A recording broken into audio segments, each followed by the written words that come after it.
ಇನ್ನು ದೇವಸ್ಥಾನದ ಊಟ ಸೇವಿಸಿ ಮಹಿಳೆಯೊಬ್ಬರು ಸಾವನ್ನಪ್ಪಿರುವಂತಹ ಘಟನೆ ನಡೆದಿದೆ. ಅಲ್ಲದೆ 6 ಮಂದಿ ಅಸ್ವಸ್ಥರು ಸಹ ಆಗಿದ್ದಾರೆ. ದೇವಸ್ಥಾನದ ಊಟವನ್ನ ಸೇವಿಸಿ 45 ವರ್ಷದ ಕಾಟಮ್ಮ ಸಾವನ್ನಪ್ಪಿದ ಮಹಿಳೆಯಾಗಿದ್ದಾರೆ. ಅಸ್ವಸ್ಥರಿಗೆ ಸದ್ಯ ತಾಲೂಕು ಆಸ್ಪತ್ರೆಯಲ್ಲಿ ಚಿಕಿತ್ಸೆ ನಡೀತಾ ಇದೆ. ತುಮಕೂರು ಜಿಲ್ಲೆ ಮಧುಗಿರಿಯ ಬುಳ್ಳಸಂದ್ರದಲ್ಲಿ ಈ ಘಟನೆ ನಡೆದಿರುವಂತದ್ದು. ಮುತ್ತುರಾಯ ಸ್ವಾಮಿ ಕರಿಯಮ್ಮ ದೇವರಿಗೆ ಹರಿಸೇವೆಯನ್ನ ಮಾಡ್ತಾ ಇರ್ತಾರೆ. ಆ ವೇಳೆ ಊಟದ ಬಳಿಕ ಎಲ್ಲರಲ್ಲೂ ವಾಂತಿ ಭೇದಿ ಕಾಣಿಸಿಕೊಳ್ಳುತ್ತೆ. ಹೀಗಾಗಿ ಸದ್ಯ ಗ್ರಾಮಕ್ಕೆ ಎಸಿ ತಹಶೀಲ್ದಾರ್ ಆರೋಗ್ಯಾಧಿಕಾರಿಗಳು ದೌಡಾಯಿಸಿದ್ದಾರೆ, ಪರಿಶೀಲನೆಯನ್ನ ನಡೆಸಿದ್ದಾರೆ. ದೇವಸ್ಥಾನಕ್ಕೆ ಅಂತ ಹೋದವರು ಊಟವನ್ನ ಸೇವಿಸ್ತಾರೆ.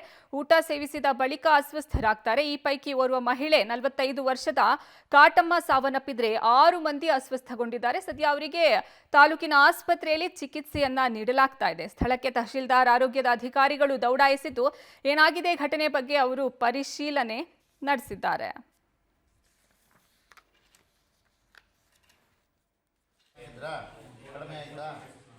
ಕಡಿಮೆ ಆಗಿಲ್ಲ.